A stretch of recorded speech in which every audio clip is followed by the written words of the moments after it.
तुलसी ने अंश के बेटे रियो को गले से लगा लिया है। तुलसी यह देखकर सदमे में आ जाती है कि आखिर अंश का बेटा यहाँ कैसे आ गया, क्योंकि सास भी कभी बहू थी के आने वाले एपिसोड में एक जबरदस्त और धमाकेदार ट्विस्ट देखने को मिलने वाला है। दोस्तों, आपको बता दें कि अब कहानी में फाइनली एक इंटरेस्टिंग मोड़ आ चुका है। यहाँ अंश का बेटा सामने आ गया है, जिसे देखकर तुलसी की हालत खराब हो जाती है। वह पूरी तरह शॉक में चली जाती है। इधर कर्ण का किसी औरत के साथ अफेयर चल रहा होता है।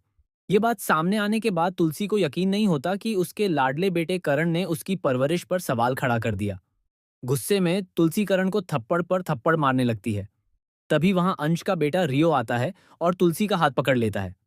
वह सवाल करता है कि वह उसके डैड को इतने थप्पड़ क्यों मार रही है।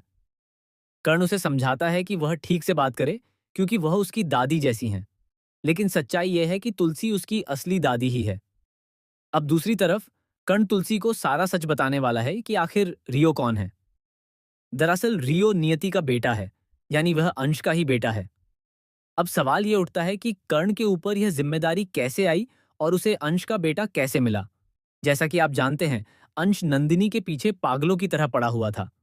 उसकी गलत हरकतें और जबरदस्ती इतनी बढ़ गई थीं कि आखिरकार तुलसी को अपने ही बेटे अंश को खत्म करना पड़ा, ताकि उसके पापों का अंत हो सके। इसके बाद नंदिनी पर शक जाता है, जिससे यह लगता है कि कर्ण का अफेयर चल रहा है।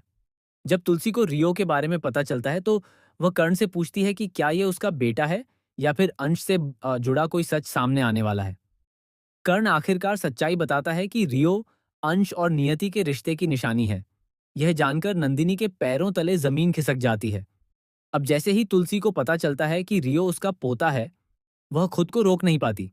जिस अंश को उसने अपने हाथों से मारा था, उसी का अंश आज उसके सामने खड़ा है। एक माँ के लिए यह सब कितना मुश्किल रहा होगा, लेकिन अब उसका दिल पिघल जाता है। तुलसी रियो को गले से लगा लेती है और यह पल बेहद इमोशनल हो जाता है। कर्ण भी यह सब देखकर भावुक हो जाता है। अब देखना दिलचस्प होगा कि क्या रियो और उसकी माँ नियति शांति निकेतन में रहेंगे।